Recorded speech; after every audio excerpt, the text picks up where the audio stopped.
दोस्तों, आज दुनिया एक ऐसे रोग की तेज धार पर है जिस धार को वक्त रहते अगर कम ना किया गया तो न जाने कितनी जिंदगियां खत्म हो जाएंगी, क्योंकि इस रोग का नाम है कैंसर। जी हाँ, कैंसर बढ़ता है और बढ़ते ही रहता है। वैसे तो कैंसर से हर किसी को डर लगता है, लेकिन सबसे ज़्यादा डर होता है महिलाओं को, क्योंकि सबसे कॉमन कैंसर है ब्रेस्ट कैंसर। ये ब्रेस्ट कैंसर क्या है, क्यों होता है और इससे कैसे बचा जाए, यही बातचीत करने के लिए हमने हमारी नई सीरीज शुरू की है जिसका नाम है डिफीट कैंसर, और मैं हूँ शर्मिली राज।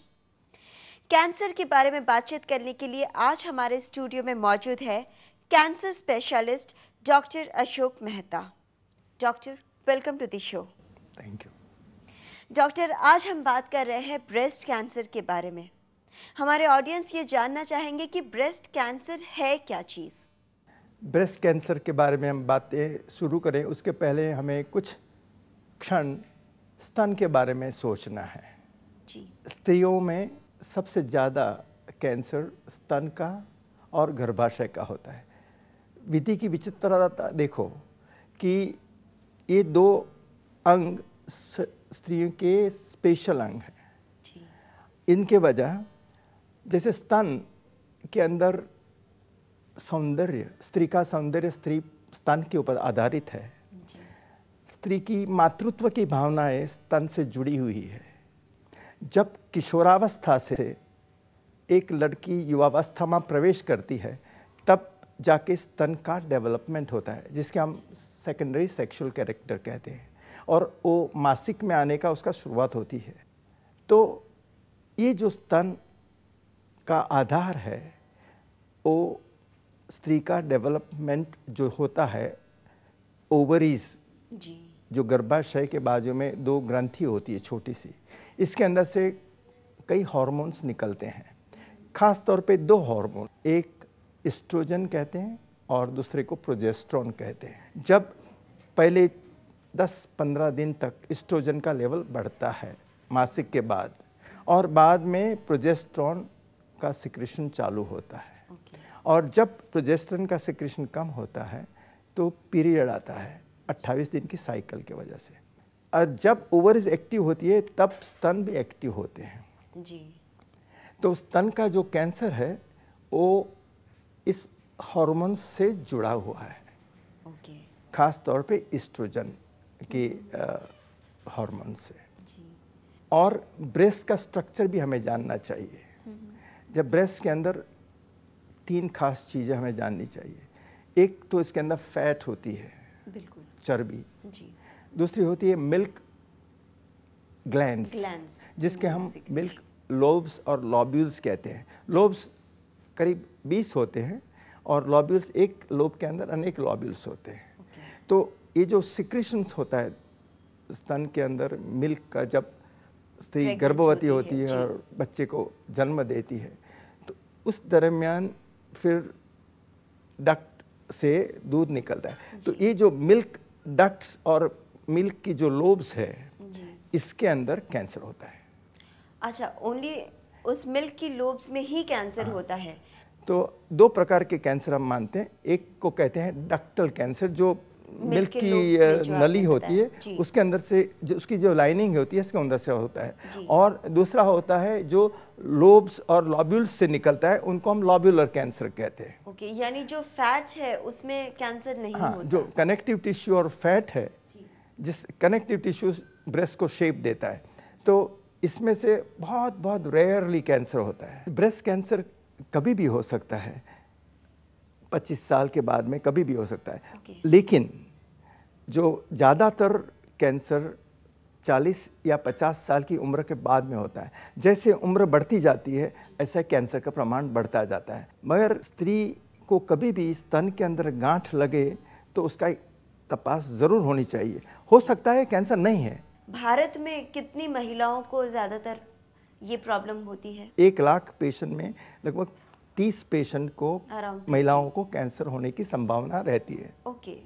अच्छा, ऐसे नंबर्स के हिसाब से देखें तो करीब 85,000 90,000 हर साल महिलाओं को स्तन का कैंसर भारत में होता है। मगर इस समझिए कि ये cancer compare to the other parts of the world, जैसे कि हम अमेरिका या वेस्टर्न वर्ल्ड के साथ कंपेयर करें तो बहुत कम है। बट इसका कारण क्या है, मतलब ब्रेस्ट कैंसर होता क्यों है और ये डिफरेंस क्यों है कि भारत की लेडीज़ को कम प्रॉब्लम होती है और वेस्टर्न लेडीज़ को ज़्यादा होती है? Cancer is lifestyle related.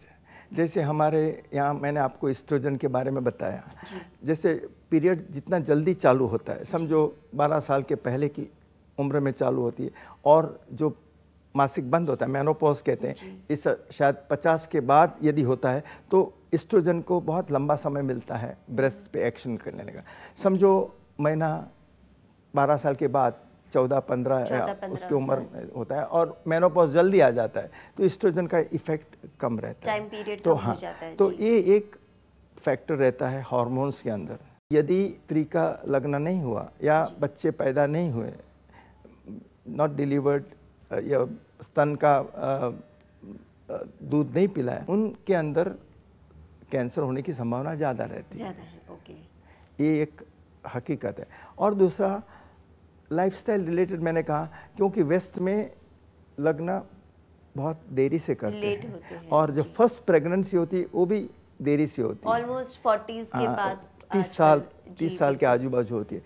तो ये work related stress, longer periods of menstruation, delayed first pregnancy, not feeding the baby on the breastfeeding, ये सब कारण सब साथ में रखें तो इसका कारण। और फिर ऐसा है कैसे भी माना जाता है कि यहाँ ब्रेस्ट का टिश्यू भी ज़्यादा होता है, और फिर लाइफस्टाइल के अंदर organic foods, pesticides, coffee, alcohol, smoking, ये सब भी आते हैं, सब चीज़ें भी काउंट होती तो हैं। ये सब कारण से मैं समझता हूँ कि स्तन का कैंसर भारत में रिलेटिवली कम है, मगर ऐसा कोई कारण हर स्त्री के अंदर पाया नहीं जा सकता। आप नहीं कहेंगे कि इनको कैंसर होगा, या कोई स्त्री आके मेरे को पूछे कि मुझे क्यों कैंसर हुआ, तो मैं नहीं बता सकता कि क्यों हुआ। जी। और फिर ये भी हमको पता है कि कई फैमिलीज़ के अंदर जिनकी माताओं को कैंसर हुआ है या जिनकी बहन को कैंसर हुआ है, ऐसा सर्टन फैमिलीज, एक व्यक्ति को कैंसर, तो उसको हम ऐसा हेरिडिटी तो नहीं कहेंगे, मगर chances, risk is slightly higher. Okay, जैसे फर्स्ट डिग्री रिलेटिव्स कहते हैं जी, माता या बहन को कैंसर है तो हायर रिस्क 3 टाइम्स ऐसा माना जाता है, 2 to 3 टाइम्स हायर रिस्क। तो ये सब चीज़ें समझने के लिए है, मगर उसको direct application in the family करना बहुत मुश्किल है। नहीं तो मैं ऐसा कहूँगा तो शायद अन्याय हो जाएगा किसी को कि किसी की बेटी की शादी ना हो, ऐसा ना हो। ऐसे ये तो वो ज़रूरी नहीं है कि अगर मदर को कैंसर हुआ है तो 85 to 90% ऑफ द कैंसर्स नहीं होता है, can not be related to any one of the factors, relation नहीं होता है। ओके, तो अच्छा, आजकल जेनेटिक्स के अंदर हम जानते हैं कि कई ऐसे जीन्स हैं जिनको हम BRCA1 और BRCA2 कहते हैं। ये जीन्स जिनके अंदर हैं उनको they are at higher risk of developing breast cancer, तो उनका तपास ज़्यादा होनी चाहिए, उनको फॉलोअप अच्छी तरह से करना चाहिए। मगर भारत के अंदर हम ये जीन्स की स्टडी नहीं कर पाते हैं क्योंकि it's very expensive. At the same time we have not still awaken to that point. और डॉक्टर, जाते जाते आप हमें बस ये बता दें कि कौन सबसे ज़्यादा रिस्क फैक्टर पर है, मतलब सबसे हाई रिस्क किन महिलाओं को हो सकता है? जैसे हमने बताया कि जिनके अंदर माता को या बहन को कैंसर है फैमिली के अंदर, तो इनको हम हाई रिस्क वीमेन, थोड़ा सा आप समझ सकते हैं, जिनका पीरियड 12 साल के पहले चालू हुआ और समझो 50 के बाद में मेनोपॉज हुआ, तो इन स्त्रियों को कैंसर की संभावना ज़्यादा है। एक ब्रेस्ट में कैंसर हुआ है तो दूसरी ब्रेस्ट में होने की संभावना रहती है। कई स्त्रियों को हार्मोन्स दिए जाते हैं, तो अमुक प्रकार की जो पिल्स होती हैं इससे शायद कैंसर ज़्यादा होता है, तो बहुत लंबे समय तक ना लें। तो हार्मोन रिप्लेसमेंट थेरेपी करते हैं जब मेनोपॉज आता है, तो उसके अंदर भी जैसे जब सिम्टम्स होते हैं तो 4-5 साल लेना, और फिर ये दवाइयाँ लंबे समय तक नहीं लेनी चाहिए। थैंक यू डॉक्टर, आप हमारे स्टूडियो पे आए और हमें ब्रेस्ट कैंसर के बारे में इतनी अहम जानकारियाँ दी, इसके लिए बहुत बहुत धन्यवाद। Thank you. सो दोस्तों, आई एम श्योर कि ब्रेस्ट कैंसर के बारे में आपको कई जानकारी मिली होगी, लेकिन ये तो सिर्फ प्रारंभिक जानकारियां हैं। ब्रेस्ट कैंसर के बारे में और कई सारे मुद्दे हैं जो हमें आपके साथ शेयर करने हैं, और डिफीट कैंसर के हमारे इस प्रोग्राम के ज़रिए ये हम करते रहेंगे। यदि आप डॉक्टर अशोक मेहता से पर्सनली मिलना चाहते हैं या ब्रेस्ट कैंसर के बारे में कोई भी जानकारी चाहते हैं, तो आप हमें इस पते पर लिख सकते हैं। हमारा पता है doctor Ashok Mehta, BSES MG hospital, managed by Brahma Kumaris, GHRC, opposite railway station and bus depot, SV road, Andheri पश्चिम, मुंबई 400058। हमारा फोन नंबर है 022-267-14000 और 022-6648-7570। हमारी यही कामना है कि आप ब्रेस्ट कैंसर से तो क्या, हर एक बीमारियों से बचे रहें। हमारी कामना आपका आनंदमय जीवन। Take care.